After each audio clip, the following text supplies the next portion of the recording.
अरे चटर चटर लगत बड़ी गरमी चरहटी के सुतिए राजा पानी जनबे सारामी चरहटी के सुतिए राजा पानी जनबे सारामी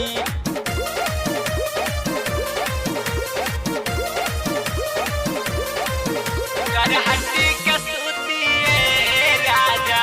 पानी जनबे सारामी पानी जनबे सारामी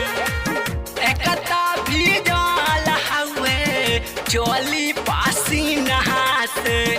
दूसरे सटावा तारा राजा अपन नसी नहासे ऐसा हटिना एकता भी जाल हवे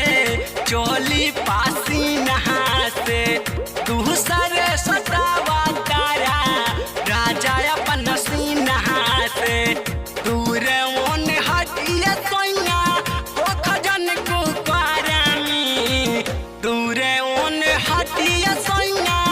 ओ खजन को पारामी चरहटी के सुतिए राजा लागत बड़ी गरमी चरहटी के सुतिए राजा लागत बड़ी गरमी पानी जनबे सारामी पानी जनबे सारामी वाह वाह वाह वाह पानी जनबे सारामी कहाँ से बबीरंदर जानी करी मन मानी तोहरे नहावे राजा चढ़ाली जवानी ये सैया जी हटिना कहाँ से बबीरंदर जानी करी मन मानी तोहरे नहावे असी से